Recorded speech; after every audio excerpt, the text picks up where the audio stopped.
Coming up on episode 4 of TSAtv, giddy up with a Red Dead Redemption preview, return to EDN 3 with Lost Planet, we review the beautiful game in FIFA World Cup 2010.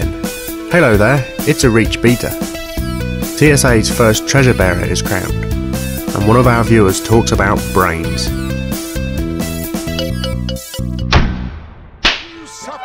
Stiff joints, wrenches, dislocations, cuts and bruises. Rockstar are famous for making open world games featuring a criminal protagonist who is doing bad for all the right reasons, and some of the wrong reasons too.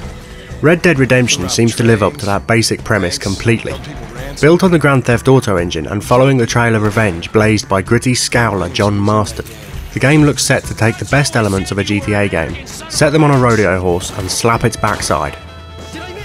The game features an interesting mix of large-scale missions featuring shootouts, bounty hunting and train robbery, among more intimate and nervy gameplay like the dueling.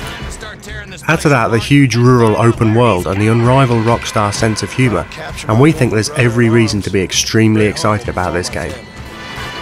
Red Dead Redemption is due out in North America on May 18th and across Europe on the 21st, and we'll have a stand-up fight with anyone who tries to keep us from it.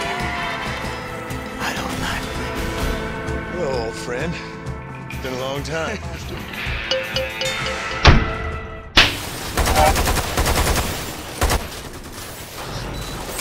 What do you get if you cross 4-man co-op squad-based third-person shooting with huge insectoid enemies and heavily armed mechs?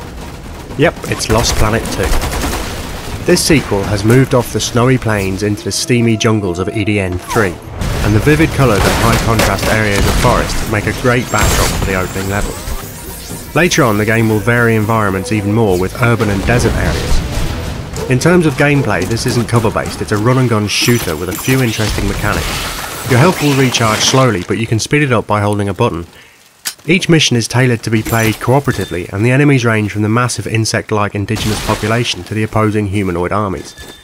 All in all, Lost Planet 2 looks and plays really well, and if you can get some mates on headsets, it will no doubt increase your enjoyment massively. We're really looking forward to the game's release worldwide on the 11th of May.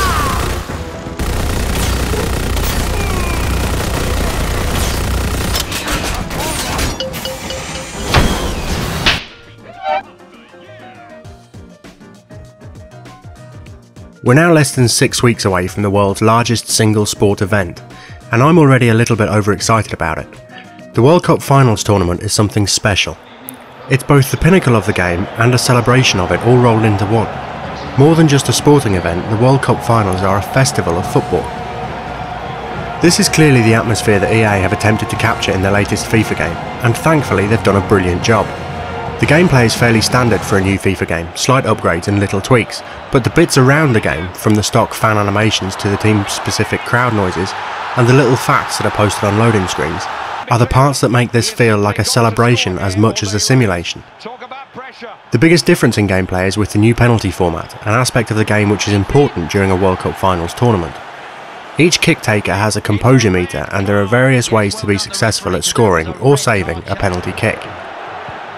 With 199 nations represented, you can take any of the teams that competed in the qualifying rounds onto World Cup glory, from Brazil, Italy, France, Argentina, Germany and England right the way down the rankings ladder to teams like Vanuatu, Qatar and Tahiti. FIFA World Cup 2010 may be a small upgrade to FIFA 10, and it doesn't feature club teams or the same wealth of gameplay modes and online options as the yearly version of the game does. That's not really its purpose though. This World Cup specific FIFA game aims to be a perfect companion to the real life tournament in June, and in that aim it seems to succeed perfectly. We give FIFA World Cup 2010 a score of 9 out of 10 and would heartily recommend it to anyone with more than a passing interest in this summer's greatest sporting event.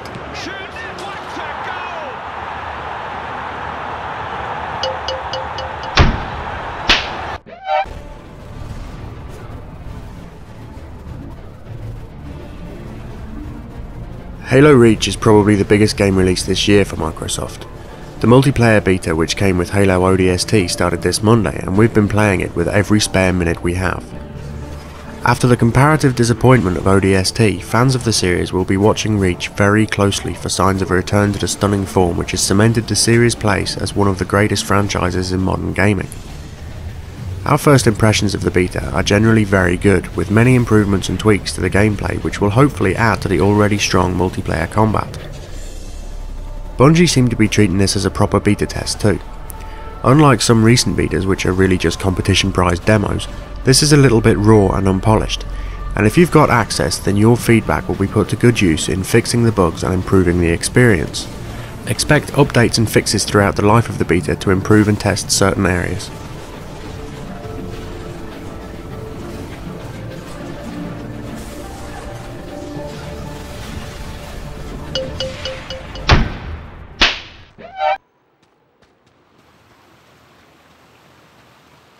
Last Thursday saw the first Uncharted 2 Treasure Bearer tournament take place, with Fukusu, Kazamaniac, Ryan 1991, TheSixthAxis, The Last Geek and Yogdog, the 6 survivors in the final from the original 20 entrants.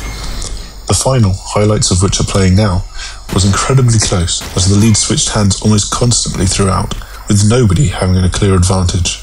Even in the dying moments, Ryan and Yogdog were dead level, and just 2 kills ahead of Kazamaniac and Geek. Ryan managed to find and kill Fukusu for the lead, but Yogdog happened upon a battle between the Last Geek and TSAtv, and with just 6 seconds left on the clock, killed Geek and brought himself level once again with Ryan. The final results had Kazamaniac tied with Geek on 13 kills, but Kazamaniac had fewer deaths and so edged into 3rd place.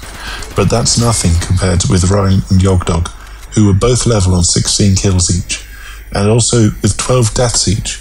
The only difference between them was that Ryan had a single assist compared to Yogdog's 2. And so I'd like to congratulate Yogdog on being the first Uncharted treasure bearer. I have no doubt that we will see if he can hold on to his title in the coming months.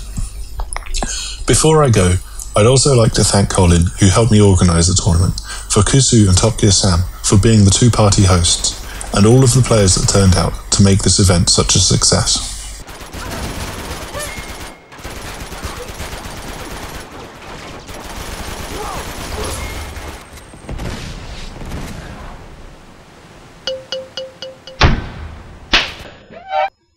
My favourite game, probably Metal Gear Solid 3, because I played Metal Gear Solid 2 and I thought, this game's pretty good, there's a new one coming out, I'll get it.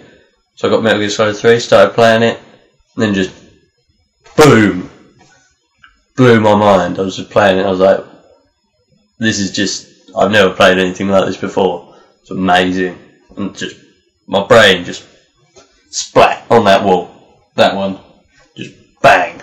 And I was like, whoa. And obviously I cleaned it up so you can see, put some posters over it so you can't see the remains of my skull. Yeah. Good game, yeah.